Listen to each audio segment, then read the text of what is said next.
Thank you. Thank you for all the little boys and girls who look like me watching tonight. This is a beacon of hope and possibilities. This is proof that dreams dream big and dreams do come true.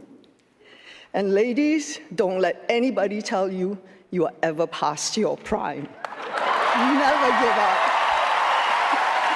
Hey everyone, Brian DeBrayton here. I'm your host this week. It's a special extra bonus episode of Punchy Kicky Yeet Man. We went through the whole series and now we actually have an extra day on the calendar. So we decided to kind of go back, kind of celebrate Michelle Yeoh and her win for Best Actress. And kind of take a look at some of these sequels we talked about in the previous month. And I was quite surprised at some of the results because, to be honest, I was not having a lot of faith in Executioners going in, reading the plot, and I was kind of right about that one. But I would say Royal Warriors, on the other hand, very surprisingly good. I'd say the script is better. And I guess technically, yes, it's a sequel to Yes, Madam.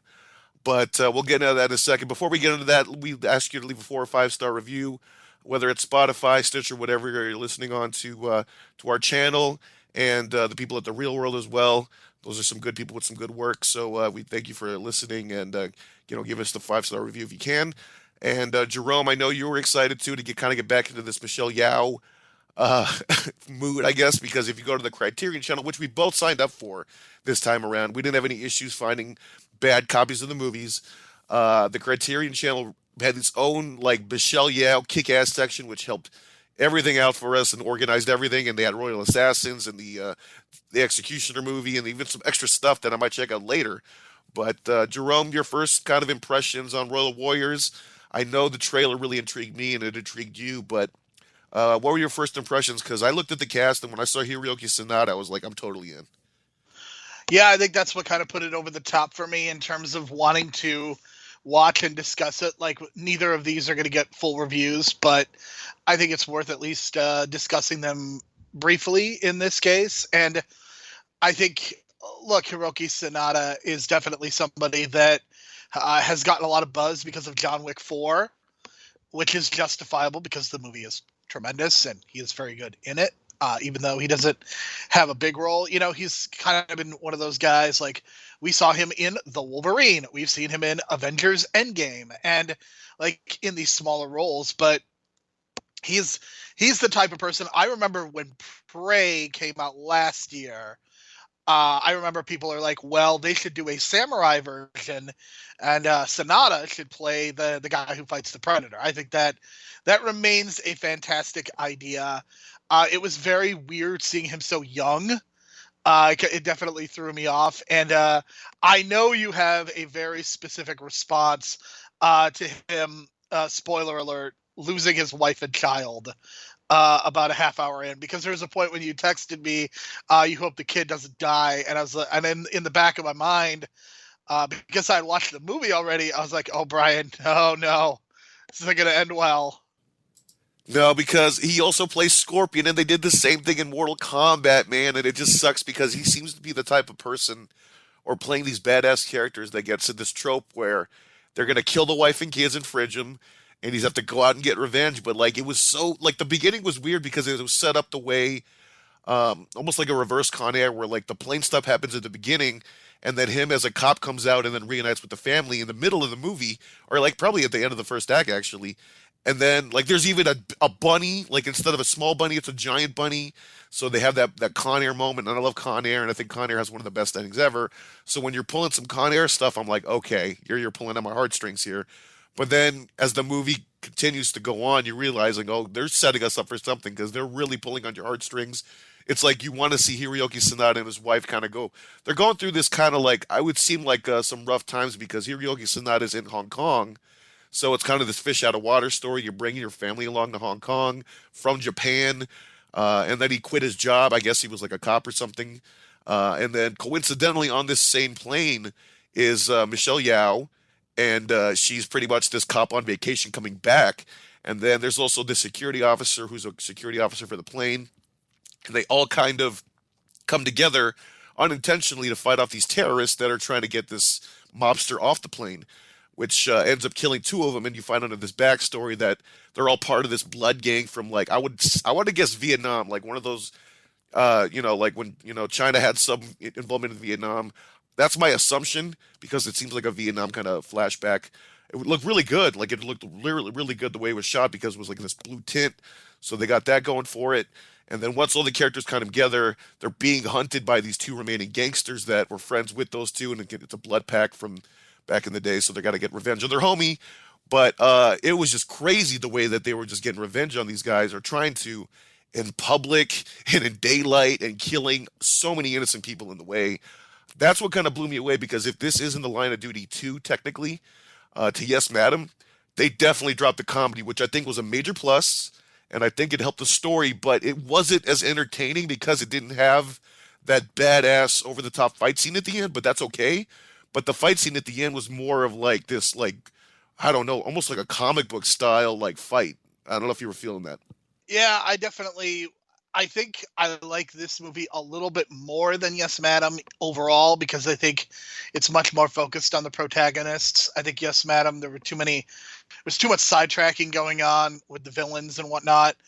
I think this movie is but I really was missing like a really good climactic action sequence. Like for me, the best fight was on the plane, and like that's great, but the best fight of the movie should not take place first. It should be like the climax should be the best fight scene. I firmly believe that. And I think if you look at the action movies, the best ones, that's the case, is the best scene is the last one.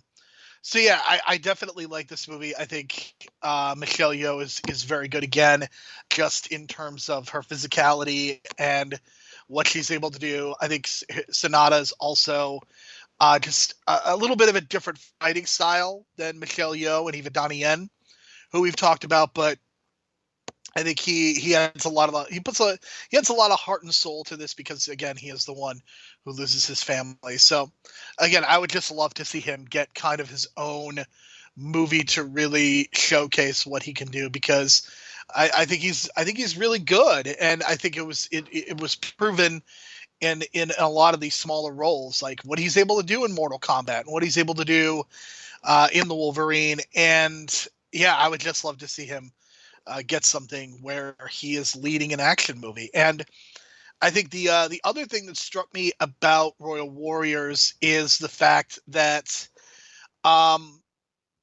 you do get the balance of you got this almost this love triangle going on, and I'm not sure that it at times I was into it, at times I was not, but I do think that it helped focus the movie where we were really just with our protagonists the entire time and not really, spending fruitless amounts of time with characters who really didn't matter for the plot. Right, and I almost felt halfway through that the third wheel character, Michael Wong, was not needed, and then the whole focus became around him in the third act, which was like so gruesome, and it's very hard to explain because like he's not that great of a fighter, he's not that great of a war, he's just a security guy basically, and he gets kidnapped by one of the bad guys, and the bad guy shoots him in the leg and holds him upside down from a building, and he calls over Michelle, and he's like, "Get up here now, or else your friend's gonna die or whatever." And for I don't like the reasoning behind it, but I kind of get it. He kills himself by cutting the rope, or not cutting the rope. He loosens the rope, and he falls to his death. And I'm just like, oh my god, I did not see that coming.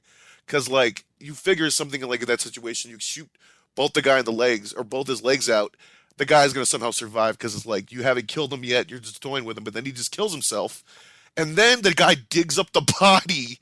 And this is where I texted Jerome where I said, this is some stuff I have never seen in a movie before. And there's another scene I'll mention in a bit, but I've never seen a bad guy dig up a body and then take the body, film a video, send the video to the good guys and say, come find me, I want to kill you. But if you don't, I'm going to desecrate your friend's body that I just killed, thinking that he can get away from me this easily. I thought that was the most bone-chilling, badass villain thing I've seen in like film. It's got to be a top 5 because it was so chilling. I've never seen a villain do that. It was so disturbing, and I didn't even see it coming because this guy just comes out of nowhere as like this villain for the third act because again it's a group of four people. By the end of the second act, they kill the third guy, and then you find out there's this fourth guy, and he just comes in and just starts doing this chaotic shit, and it was nuts. And then it builds up to the climactic finale where he pretty much does this like sets himself on fire and then tries to explode everyone around him kind of deal, and nearly buries Hiroyuki Sanada. Oh no, there's another guy, but it was another guy that nearly buries Hiroyuki Sanada alive, and he was actually doing the stunts for that, so that was nuts. And then the other thing that really, like, I've never seen before, and I don't know if I've just not seen it in other movies or whatever, but one of the bad guys has his head in the window of a plane in the air. The whole time I thought the plane was grounded, but it turns out it was in the air, and you see the guy's face just freeze, and it just looks so gnarly. Jerome, have you ever seen that? I mean, I don't think I've ever seen that, even in a horror movie. No, I don't think I've ever seen that. I certainly haven't. I certainly have not. So, two things that I've never seen in a movie in this movie, so I got to give it credit for that because I'm shocked that like no one stole that thing about digging up the dead friend. I think the closest thing I could think of is Multiverse of Madness, but that wasn't nearly as close to what this was and how vile it was. So yeah, I gotta give it credit for that. So I think the script is really good.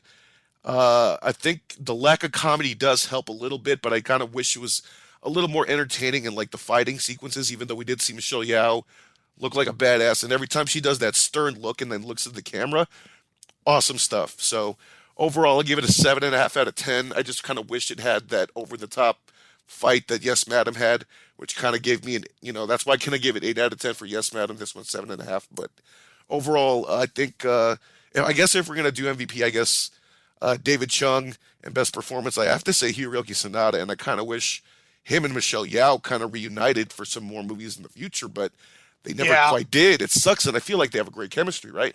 Yeah, it really feels like they should have been another pair that could have done a bunch of other movies, but unfortunately that's not the case.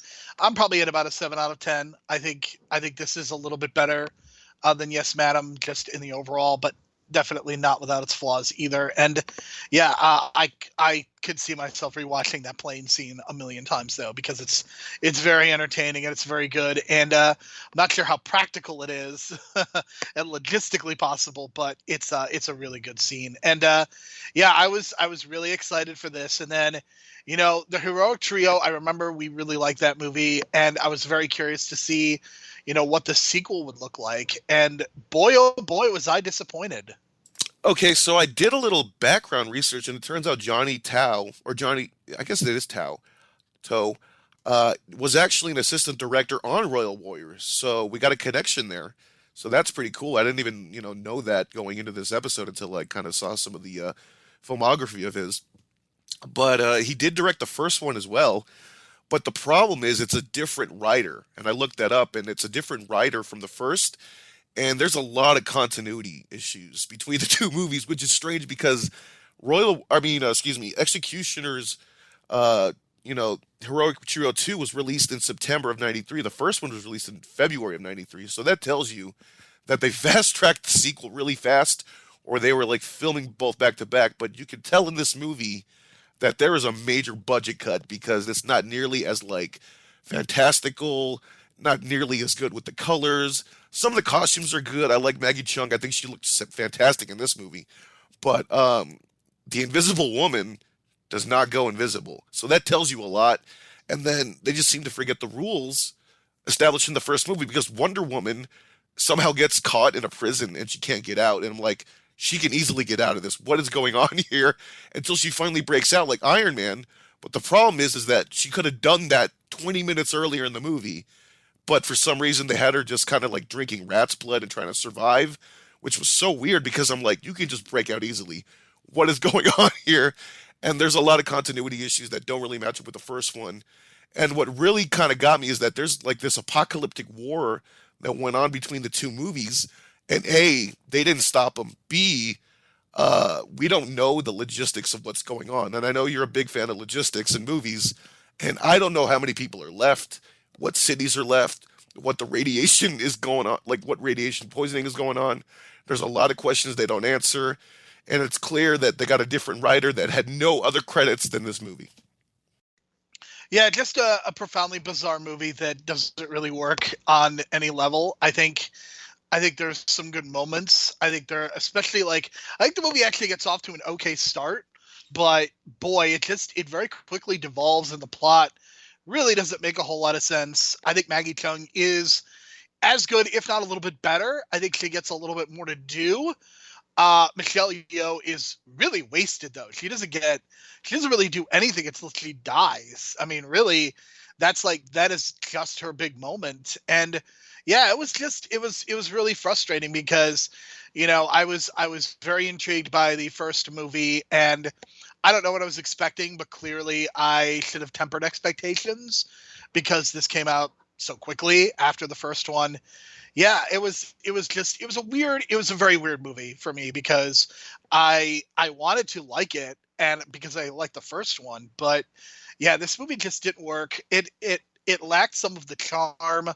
Like there were some fog machines and wind machines and whatnot, but I also feel like the settings weren't nearly as memorable either. I think that is a huge problem with this. And I think I think for me, the fundamental reason that this movie just doesn't work though is the plot. It doesn't make sense that it's a post-apocalyptic world, and yet there's still kind of TV going on, and it just it doesn't feel post-apocalyptic like a lot of post-apocalyptic things feel. And obviously we've had so much literature, we've had so much more like TV and movies about this type of thing that, maybe in 1993 it just wasn't as conceivable or doable. But given where we are now, I think part of the problem may be that it just hasn't aged very well. Yeah, I mean, especially if you have the Mad Max trilogy at your feet by then as like a blueprint. I mean, clearly, I think that's what the writer was going for. But I mean, if you're going for something this ambitious, you don't rush it in 6 months because there's no way you're going to pull it off. I mean, we didn't even see hardly any of the barren landscape. Well, we just saw like underground water tunnels, which is easy to cover up because there's not a lot of like, we don't have to worry about dirt or moss or grass or any of that shit if we just go underground. And when they were exploring the underground, that's kind of what they were doing and got away with it. So I was like, this is kind of like a cop out. Um, and then all the other side plots that were going on, there was like assassinations, and like they were going for like this political leader vibe going on, almost like almost like a Martin Luther King type for the people, and questioning the government and what they're doing post-apocalypse. And the water's radiated and all these things, and there's just so much going on.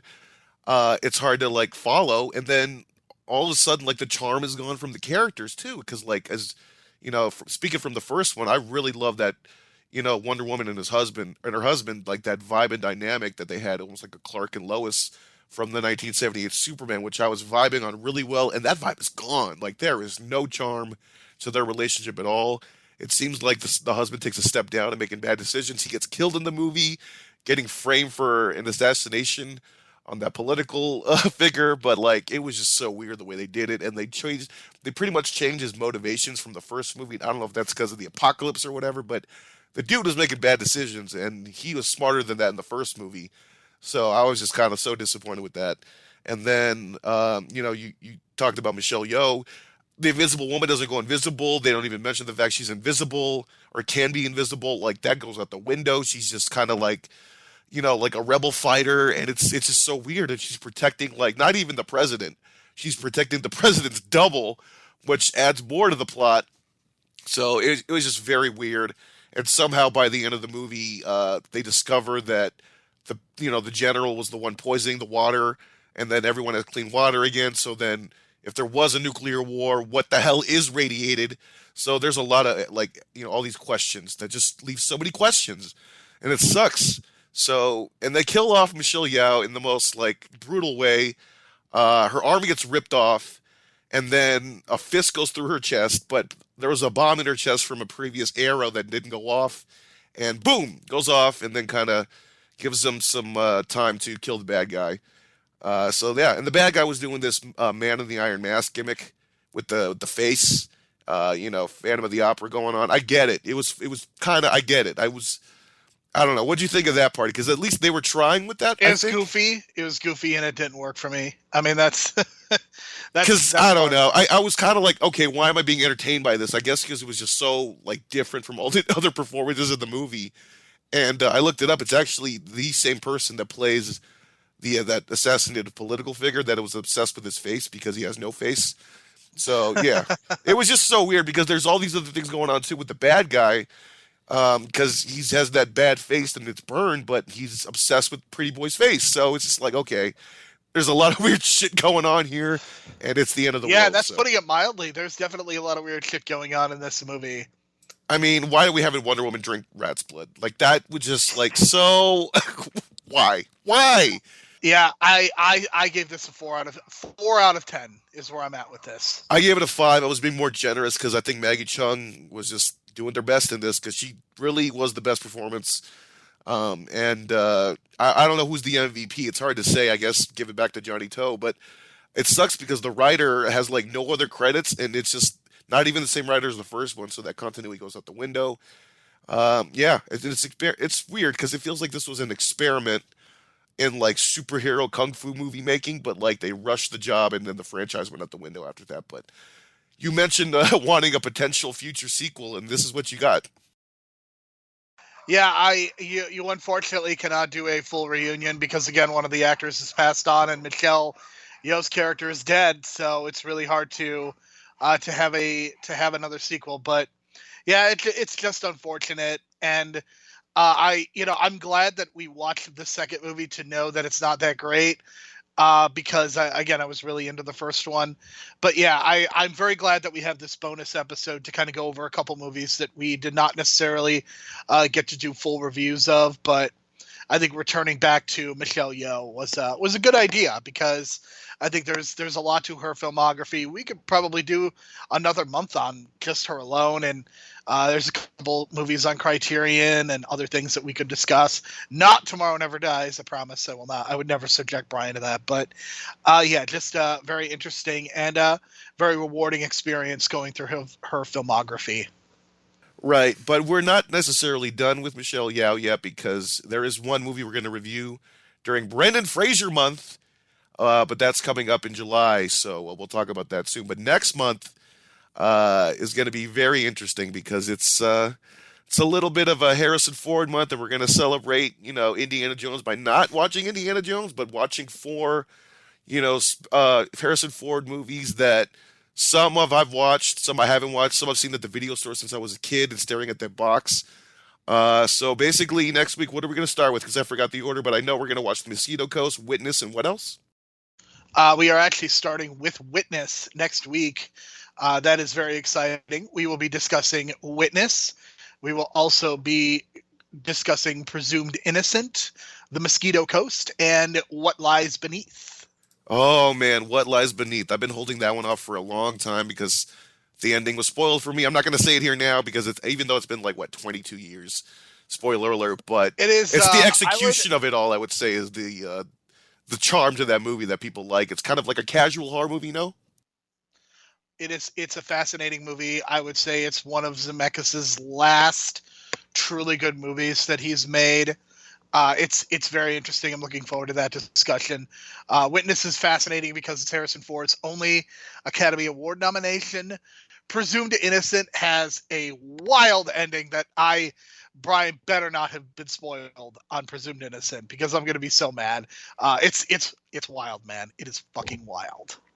I haven't, but I've heard Presumed Innocent is kind of a weird movie. So It is a weird movie, but it's really good. And of course, The Mosquito Coast. There was a recent Apple TV show, 2 seasons, that was The Mosquito Coast, but we will be discussing the Harrison Ford movie, and it'll be very, very interesting. that's right. So Harrison Ford month starting next week, and we're going to start with Witness, and I don't know. We may have an Amish joke or two, maybe a reference to that bowling movie made by the Farrelly brothers. Kingpin, maybe not. I don't know, or maybe a Weird Al reference here or there, but we'll see. We'll see. But that's it for this week. Thank you for listening to our bonus kind of Easter episode. We recorded this on Easter, so it's kind of an Easter egg episode, so to speak. But check out some of these Michelle Yeoh sequels. They're fun. Maybe not Executioners, but definitely check out Royal Assassins. So thank you for listening. We'll talk to you next week. You got nothing? I got nothing. Ah,